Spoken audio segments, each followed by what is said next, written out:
We all have at least pondered at one time or another, but what about all that I've lost?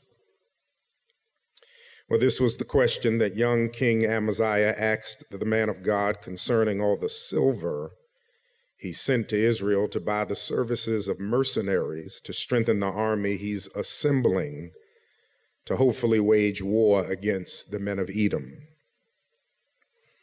He structures a count to strategically number capable fighting men in Judah, and he feels a little insecure about the number.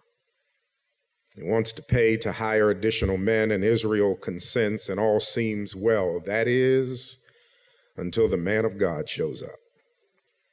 And when the man of God shows up, he tells the king not to accept any assistance from Ephraim and Israel because their spirituality is mighty fragile right now. And that would create access points in an otherwise hedge that God would form strongly and securely around Judah.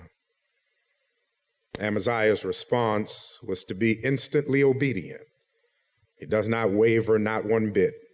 He understood the consequences of not obeying God and the corresponding threat that would come with spiritual disobedience, guaranteeing their sure defeat in battle. But he does ask what appears to me to be a relevant question, given that he has sent over a ton of precious silver to secure 100 mercenary to strengthen his army.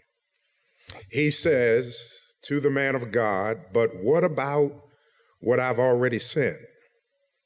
Now that I've canceled the contract, what do I do with the silver that I've already sent?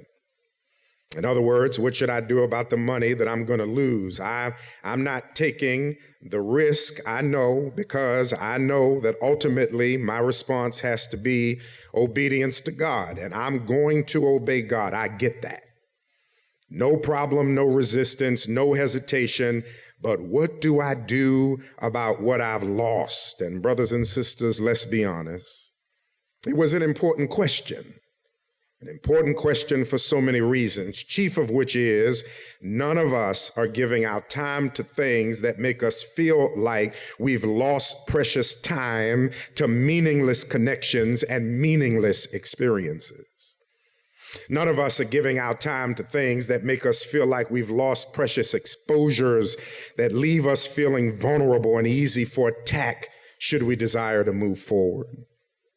To me, this is a legitimate question for so many reasons. It's a draining feeling. It unearths a lot of personal and emotional regret. It can release an onslaught of anger and rage. It gives the arrogant voice of failure way too much close proximity. I don't like it. I don't like thinking about what I've lost in life, chasing ventures that never went anywhere, trusting people that weren't worth my time, paying attention to things that weren't worth paying attention to, languishing around thoughts that should never have been permitted to persist as long as they did, acting in response to emotions like they control me and not like I control them, and to feel like I've lost anything smells of failure. You wonder, will certain opportunities ever come back? Will certain accesses reappear? Will I ever amass what I feel I just lost? Have I just given away what I can never recapture? Will I ever get it back? These questions are real. The mere thought of what we've lost in life can raise so many spiritual temptations despite the relevancy of the question. And it's the response of the man of God that ought to encourage all of us in this year of significant loss, especially during the necessary second period of vigilance that will be necessary, and the restrictions that are imminent, and perhaps the isolations and separations that come with this fight against this horrible and devastating pandemic. We have lost so much. And Here is what is said from the man of God to young King Amaziah, and what God is saying to us, brothers and sisters, that over a ton of silver is a lot, King. I know it did not come easy. You gathered that under a lot of stress and sweat and tears and effort and strategy and leadership. But before you give up, I need to tell you something. The Lord is able to give you much more than you've lost. That's God's word to us. In this last month of a tough year, with whatever we have lost, with whatever these losses make all of us regret, don't allow yourself to be stuck pondering your losses. Instead, you stand squarely and securely on the promise that your God is able to give you much more than you have lost. Isn't that good news? Whatever you have lost has no bearing on what God is still able to supply. What's gone in your life doesn't count against what God can still yet give. There's a lot that carries expiration dates in our lives, but God's presence and God's promises have no expiration date attached to them. He can give you much more than anything you have lost in your life. No physical or emotional investment you have ever made has taken so much from you that God can't give you much more than you have dispensed. No effort to restore or reconcile anything in your life. I don't care how swift it made its departure. I don't care how quickly Satan descended and took it from you. If you lost it, I'm here to tell you your God can give you much more than you have lost. No forgiveness or energy or assistance have you offered. No treatment or exercise or therapy have you committed such time to, that whatever are the losses associated with it, I'm here to tell you that our God can give you much more than you've lost. I really could sit down on that, because that's the power of God's eternal might. That's the endless nature of God's divine resources.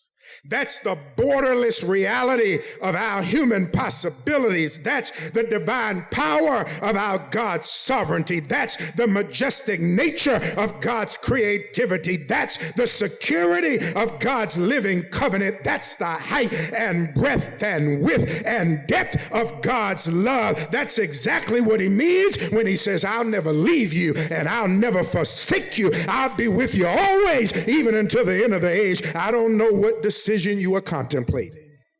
And for you, the potential losses are weighing heavier than the call of faith for you to take the leap. Don't you let your life be limited by the prospect of your losses when you serve a God who promises that he can give you much more than you will ever lose. What sickness? What illness? What physical limitation has you all bummed out because you think it means you have lost a lot? Well, it will only be that way if you don't live convicted with the spiritual truth that the man of God gives to the young king. God is able to give you much more than you have lost. I just feel like saying it a couple times. I don't care what you lost. God is able to give you more than you've lost. I don't care the size or the proportion or the importance of what you've lost. You serve a God who can give you more than you've had to sacrifice. Now, I don't just see this looking backwards as a way of addressing human regret. No, I also throw this to unpaved, uncharted adventures that yet await for me out there. I walk remembering this, and I faith my life with this guarantee and promise: the Lord can give me much more than this. That's the field out there in front of me. Are you listening to me? Because what I'm trying to say is, don't you just put the pattern and template of this promise on your human regrets. Don't just put it over the history of your life. Don't just lay it securely over all the things you wish had turned out different. No, I want you to take this template and I want you to put it up against the windshield that looks out towards your future ambitions. Preach, Pastor. I think I feel like it. That's why I know that I am one day closer to living on the other side of this current fragile reality.